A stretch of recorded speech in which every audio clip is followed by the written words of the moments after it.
आपका first serial है? हाँ, फर्स्ट फेमस सीरियल है। उससे पहले शो किए बेसिकली एपिसोडिक किया दिल्ली में। तो पहले दिल्ली में थी, 3 to 4 इयर्स दिल्ली में स्ट्रगल किया, बट उस टाइम मैं तब तक सीरियस नहीं थी। As a part time income और अपने कॉलेज के लिए पॉकेट मनी के लिए मैं करती थी काम, और सीरियस नहीं हो रही थी, या कहीं ना कहीं विश्वास नहीं था कि मेरे अंदर टैलेंट है या नहीं है। मुझे ऐसा लगता था पहले से सोच रखे थे कि नहीं, मुझे ये लाइन में आना है? नहीं नहीं नहीं, ये सोच कब आया? ये एक्चुअली सोच नहीं आया, लगातार काम मिलता रहा। मुझे लगा चलो काम मिल रहा तो चलो पॉकेट मनी भी अर्न हो रहा है। धीरे धीरे करके मुझे काफ़ी डायरेक्टर्स लोग, जब मैं जाती थी एड शूट्स के लिए, मैं दिल्ली में थी और बाई चांस मेरे कॉलेज में जो बच्चे थे वो एड, कुछ मास कॉम के बच्चे भी थे, तो उनके लिए वो लोग एड एजेंसीज को जानते थे, तो वो मेरे पिक्चर्स जो है सर्कुलेट हो गए। तो मुझे ऑडिशन के लिए कॉल आया ऐड का, तो वहाँ से मेरा लिंक्स बनने लगे, लोगों के पास नंबर चला गया, ऐड भी मिल गया। तो उन्हीं ने मुझे 3 ऐड दिया। क्या पढ़ाई कर रहे थे आप? तब मैं बीकॉम ऑनर्स कर रही थी आईपी कॉलेज से। फिर बैंक में भी जॉब किया, समर वेकेशंस में आईसीआईसीआई बैंक में। तो हाँ, मुझे थोड़ा सा मुझे लगता था कि एक जो फील्ड पे जो आपकी ट्रेनिंग होती है वो अलग होता है, तो उस क्वालिफिकेशन थोड़ा इंक्रीज करने के लिए थोड़ा दिक्कत भी था फैमिली में। तो कैसा बैकग्राउंड है आपका फैमिली का? मेरा बहुत अच्छा बैकग्राउंड है, काफ़ी पापा का बिजनेस रहा है, तो काफ़ी अप्स एंड डाउन्स भी देखे हैं, अप टाइम भी देखा है स्कूल टाइम में, देन डाउनफॉल हुआ जब मैं कॉलेज में गई।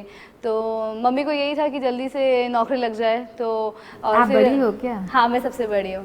कि अच्छी परसेंटेज आई थी 12th में, तो मम्मी को ये था कि डाइट का कोर्स करके और जल्दी 1-1.5 साल में टीचर लग जाए स्कूल में। तो मम्मी को वैसा था फिर, बट पापा चाहते थे मेरे को ज़्यादा पढ़ाना। तो पापा चाहते थे कि मैं आईएएस में जाऊँ, कॉलेज करूँ, मास्टर्स करूँ, एमए करूँ। तो पापा का वो था, तो पापा ने मुझे बहुत स्ट्रिक्टली कॉलेज में डाला, पढ़ो। बट फिर मुझे मम्मी पापा का समझ के मैंने 1 साल में कॉलेज छोड़ा, पर कॉरेस्पॉन्डेंस से कंटिन्यू रखा पढ़ाई।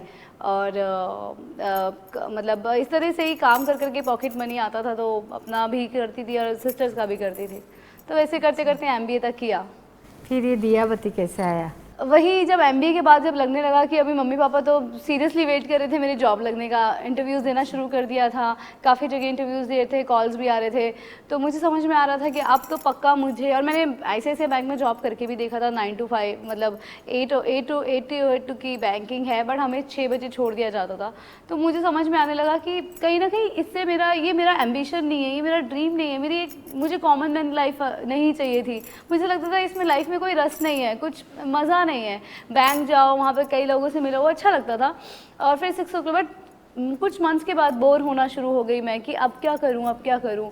तो फिर जब लगने लगा एमबीए हो गया है, 4th सेमेस्टर चल रहा था, तो इंटरव्यूज़ देना शुरू किया। तो तब मम्मी पापा बहुत सीरियस हो गए थे कि अब तो जॉब लग के शादी हो जाएगी, अब तो इसकी।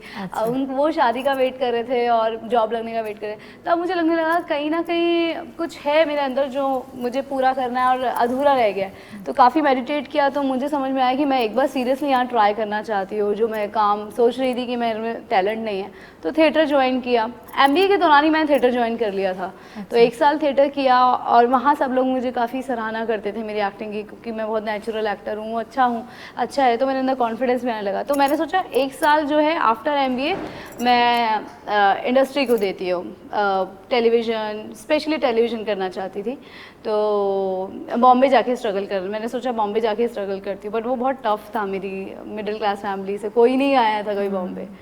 लकीली क्या हुआ, दियाबाती का ऑडिशन मैंने दिल्ली में ही दिया, वहाँ मैं शॉर्टलिस्ट हुई, तो उस बहाने बॉम्बे आना हुआ।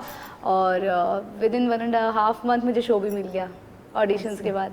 कैसे लगा? बहुत खुशी लगा ना? मुझे तो ऐसा लग रहा सपना ही है। 2 सालों तक मुझे ऐसा लग रहा था कि ये एक्चुअली रियल वर्ल्ड है या ये सपने की। 1 साल तक मुझे यही लग रहा था कि ये सच में रियल है या अनरियल है, मुझे लगता ही नहीं था ये सच हो गया है। फिर लाइफ कैसे चेंज हो गया? लाइफ एकदम से चेंज हो गया। लाइफ मतलब आई थिंक जिस दिन मैंने ट्रेन पकड़ी बॉम्बे की, वहीं से शुरुआत हो गई थी चेंज की। तो मतलब आप अकेले आए हैं? मैं अपने कोऑर्डिनेटर के साथ आई थी, जिन भैया ने मुझे ऑडिशन बताया था। पिंकिश द्विवेदा टैलेंट मैनेजमेंट कंपनी है उनकी दिल्ली में। वो मेरी एक फ्रेंड थी, वो भी शॉर्टलिस्ट हुई थी सेम कैरेक्टर के लिए, संध्या के लिए। तो वो भी आई थी। उसके बहाने एक मेरे को थोड़ा मोटिवेशन मिला, और मम्मी पापा को भी समझाने के लिए हेल्प हुआ कि देखो ये भैया जा रहे हैं साथ में, उनसे मिलवाया। फ्रेंड को तो जानते ही थे, तो वो पुरानी फ्रेंड थी कि ये भी शॉर्टलिस्ट हुई है, तो हम लोग साथ में जा रहे 2 दिन बाद वापस आ जाएंगे। बट मैं शॉर्टलिस्ट हुई तो उन्होंने रुकने को कहा, और ये समझ में आ गया कि अगर वापस गई तो मम्मी पापा नहीं आने देंगे।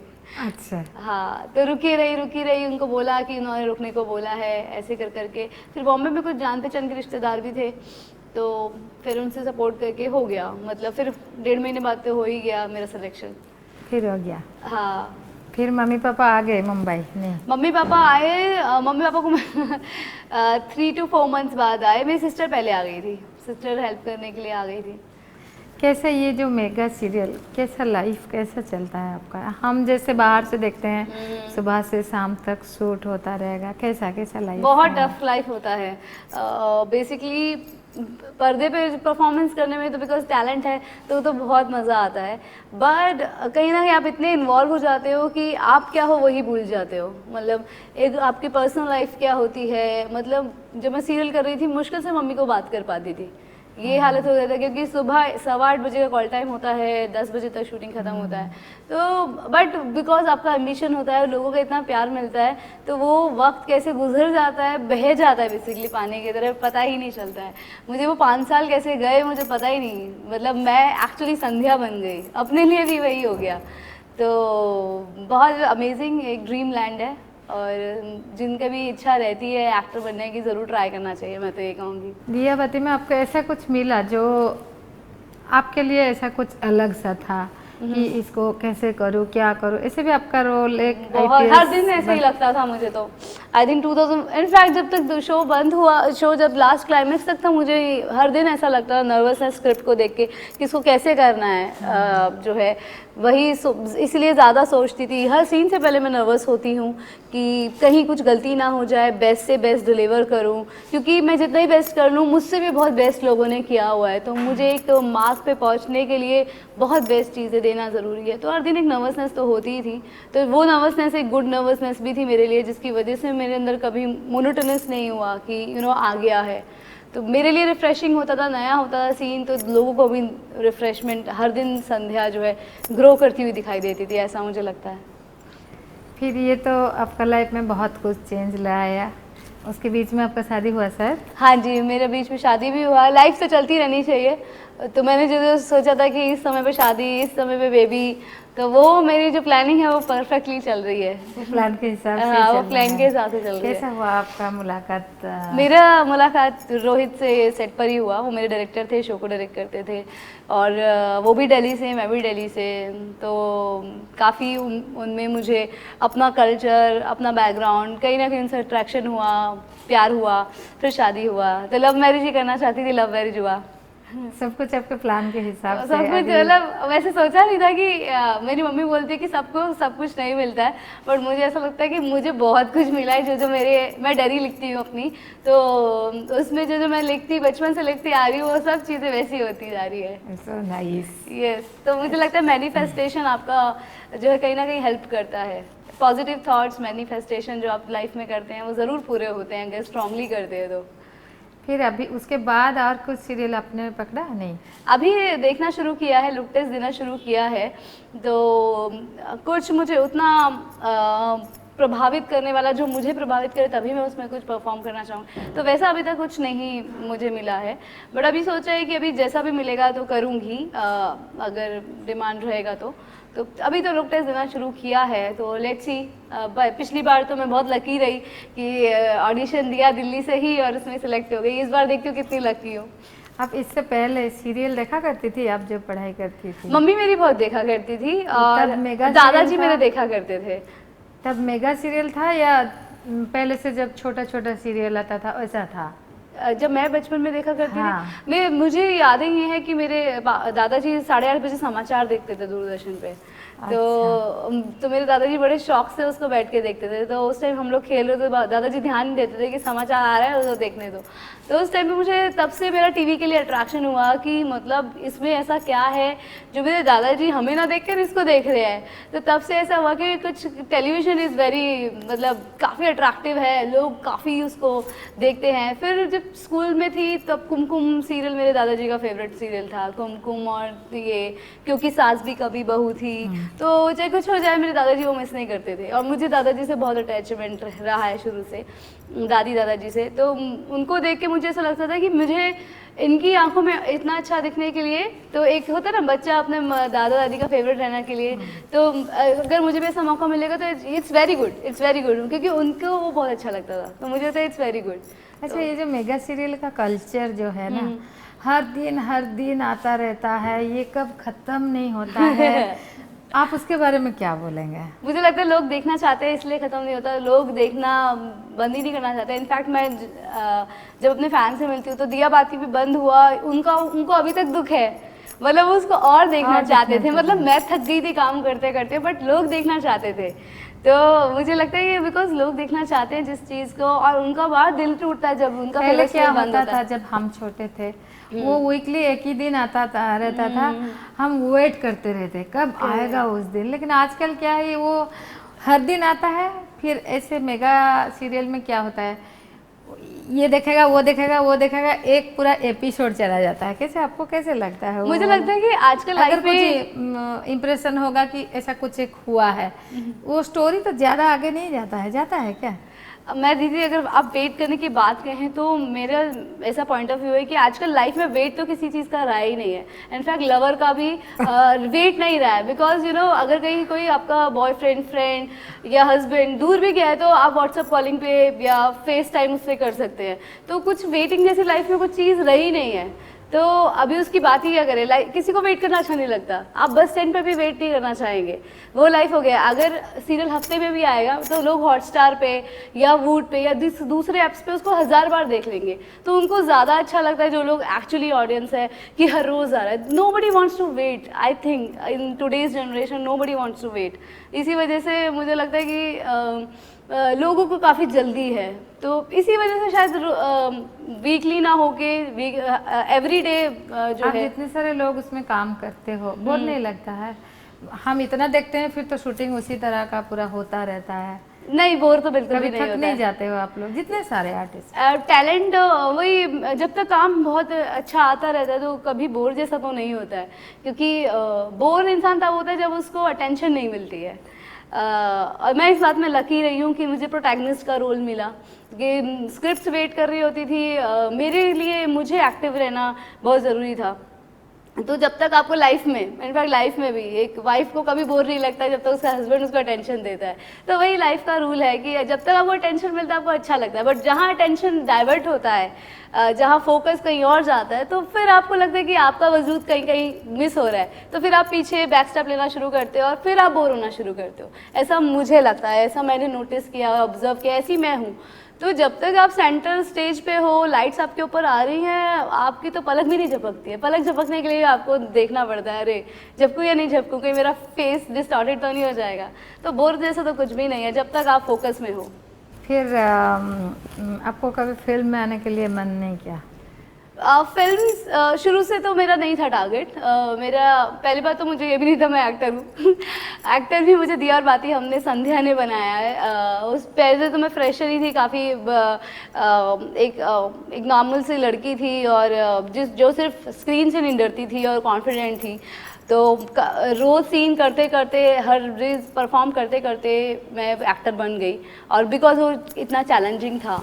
अब मुझे लगता है कि हाँ, अगर अब कोई अच्छा रोल आएगा तो डेफिनेटली मैं करूँगी। किसी एक को एक मेगा सीरियल में मेन रोल मिल जाएगा तो वो रातों रात सेलिब्रिटी बन जाते हैं?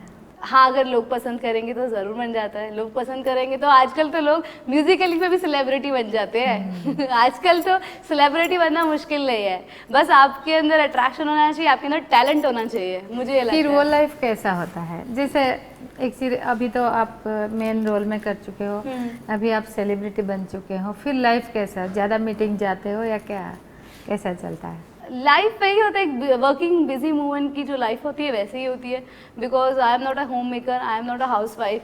तो एक हाउस वाइफ, एक होम मेकर, एक घर पे रहने वाली लड़की, लेडी की लाइफ और एक वर्किंग वूमेन की लाइफ अलग ही होती है।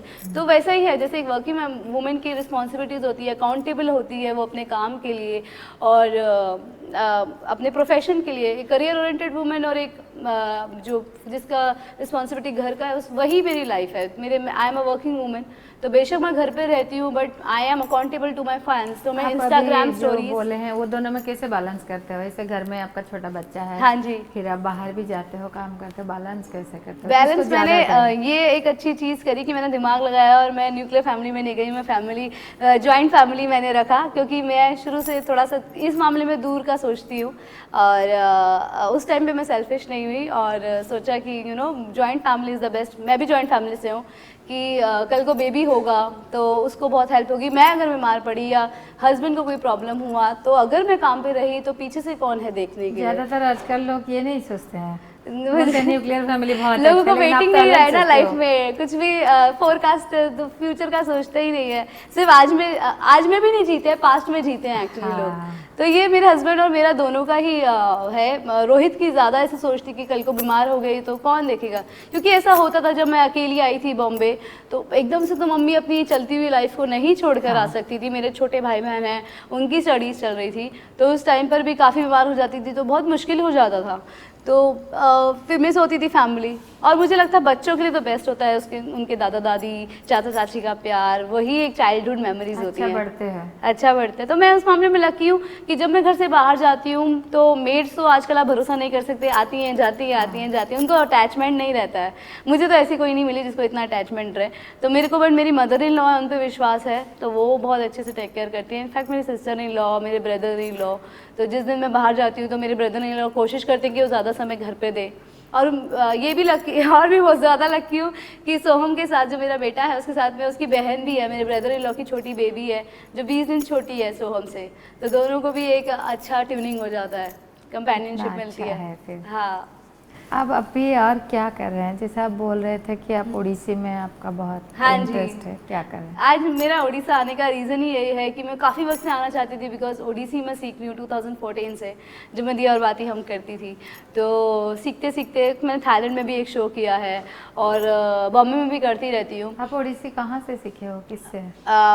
जो मेरे गुरु जी हैं सनातन चक्रवर्ती, वो गुरु केलुचरण महापात्र से ही उन्होंने सीखा हुआ है, सुजाता जी से, तो वो उनकी मेन गुरु है। मैंने भी सुजाता मैम से जो है वर्कशॉप लिया है। तो मेरे गुरु जो मुझे सिखाते हैं रेगुलर डेज में वो सनातन सर हैं, तो उनसे वो हर रोज़ मुझे मॉर्निंग में आके ट्रेन करते हैं। तो एवरी कितने साल सीखे हो ओडिसी? 2014 से सीख रही हूँ, तो 4 से 5 साल तो हो गए हैं। ये इंटरेस्ट कैसे आया? ये एक्चुअली दिया और बाती हमें के ज़रिए मेरा आईपीएस का वो आने वाला था, आईपीएस बनने वाली थी संध्या, और उस टाइम मैं बहुत मोटी थी, तो मुझे एकदम से वेट गिराना था, तो इसलिए मैंने, और मुझे फाइटिंग्स भी मेरी काफ़ी ज़रूरत होगी, फाइटिंग सीन्स काफ़ी आने वाले थे, तो मार्शल आर्ट्स मैंने सीखा, रनिंग काफ़ी किया, तो मैंने वेट तो गिरा लिया। तो 52 डेज़ मैं आउटडोर लोकेशन में रही, तो वहाँ मुझे रोज़ डांस करने का मन करता था अपने आप को रिफ्रेश करने के लिए। तो मैंने काफ़ी वीडियोस निकाले, तो ओडिसी के वीडियोस काफ़ी आते थे क्लासिकल डांस के, तो मुझे याद आया बचपन में मैं दूरदर्शन पे डांस देखा करती थी, तो मुझे लगा क्यों ना इस चीज़ को भी एक बार एक्सप्लोर किया जाए। तो जब बॉम्बे वापस आई शूटिंग से, तो मैंने फटाक से काफ़ी सारे नंबर्स को ट्राई किया जस्ट डायल से लेकर, तो मुझे मेरे गुरुजी मिले सनातन सर, तो उन्होंने पहले तो मुझे बोल दिया कि आप नहीं कर सकते, आपका तो ऑलरेडी 12 to 30 आवर्स का शूटिंग रहता है, तो आप तो नहीं सीख सकते, आप मेरा भी टाइम वेस्ट करोगे और अपना भी टाइम वेस्ट करोगे। तो उनकी बात मुझे एकदम लग गई, मैंने बोला नहीं सर, जो मैं ठान लेती हूँ मैं करती हूँ। तो उन्होंने मुझे चैलेंज किया कि आप नहीं कर पाओगे, 1 महीना मेरा वेट करोगे उसके बाद गायब हो जाओगे। मैं बोला सर मैं रेगुलर, और वो वक्त है मैंने उनको प्रॉमिस किया था कि आज तक मैं कंटिन्यू क्लास के लिए, चाहे कुछ भी हो जाए, चाहे बाढ़ आ जाए, चाहे कुछ हो जाए। तो अगर शूटिंग मेरी होती थी अर्ली मॉर्निंग होती थी तो मैं इवनिंग में आके करती थी डांस क्लास, और अगर जैसे 8:15 पहुंचना होता था सेट पे, तो सेट के पास में ही मैं रहती थी, तो 5 बजे उठ के 6 से 7 बजे का क्लास लेती थी। और सर भी काफ़ी अच्छे निकले कि उस बेचारे सुबह 6 बजे भी आ जाते थे जब शूटिंग होता था। अभी आप ओडिसी कंटिन्यू करना ओडिसी अभी मेरा जो बेसिकली जो मेरा हर दिन जो गुजरता है इतना एक्साइटेड कि शूटिंग भी नहीं है और मैं बोर नहीं होती, वो ओडिसी की बहुत बड़ी हेल्प है मुझे, कि उसने ही इनफैक्ट प्रेगनेंसी के बाद जो है मैं काफ़ी 72 वेट पे पहुंच गई थी, जो प्रैक्टिस करने से मेरा सारा वेट चला गया, उल्टा मैं वापस back to my earlier weight आ चुकी हूँ।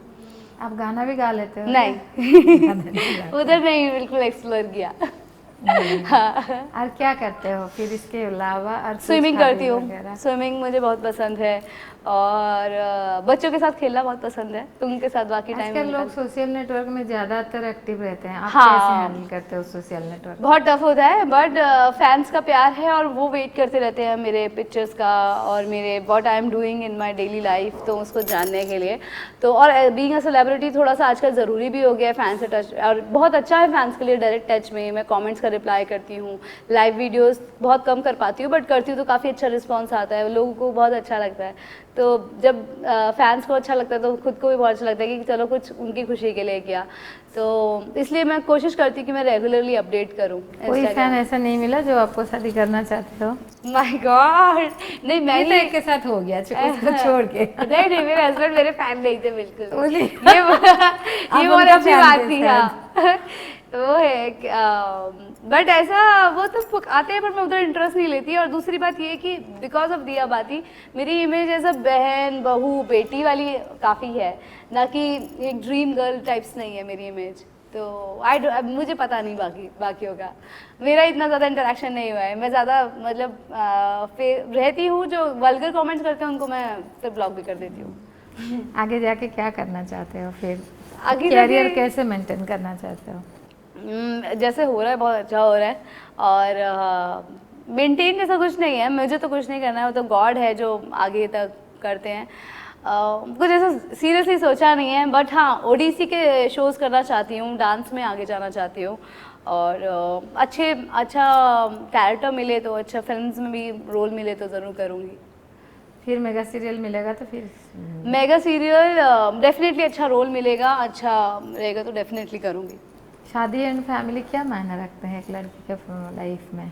डिपेंड करता है दीदी, मुझे लगता है ये पर्सन टू पर्सन है, हर इंसान के अपने अपने एक्सपीरियंसेस होते हैं जो है, और बाकी आप दूसरों से भी एक्सपीरियंस लेते हो, तो हर इंसान की एक अलग सोच रहती है। मुझे लगता है कि जो इंसान को अच्छा लगे वो करना चाहिए।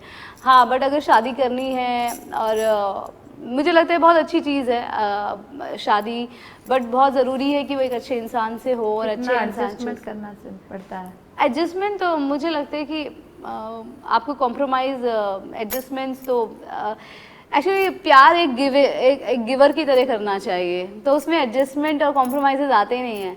तो यही कृष्णा से हमें सीखने को मिलता है। तो गिविंग एटीट्यूड होता है तो आपको लगता नहीं कि आपने कोई एडजस्टमेंट किया है। प्यार है तो अपने आप गिविंग हो जाता है, आप बन जाते हो। उड़ीसा फर्स्ट टाइम आए हो क्या? हाँ जी, उड़ीसा फर्स्ट टाइम। कैसा लगा? बहुत बहुत बहुत अच्छा लगा। मैं काफ़ी जगह घूमी, कोणार्क टेम्पल, ये जगन्नाथ स्वामी के मंदिर गई, टेम्पल जगन्नाथपुरी, जो कि मेरा काफ़ी वक्त से मन था, और बेस्ट है अपने बर्थडे पे मैंने दर्शन लिए। हाँ अभी 2 दिन पहले आपको हाँ बर्थडे जी। किया, मैं वही सोच रही थी। तो वही मेरी इच्छा थी, और काफ़ी वक्त से आना चाह रही थी, बट लकी रही कि बर्थडे वाले दिन आने का मौका मिला, और पूरी फैमिली के साथ आई हूँ, तो काफ़ी अच्छा लग रहा है, उनको भी मज़ा आया। लिंगराज टेम्पल गई, काफ़ी सारे टेम्पल्स देखे मैंने, और 64 योगिनी टेम्पल, तो सेंचुरी घूमा, तो काफ़ी सारी जगह देखी है, मज़ा आ गया। अच्छा लगा। बहुत अच्छा लगा। हमें भी आपके साथ मुलाकात होकर बहुत अच्छा लगा। थैंक यू दीदी, थैंक यू सो मच।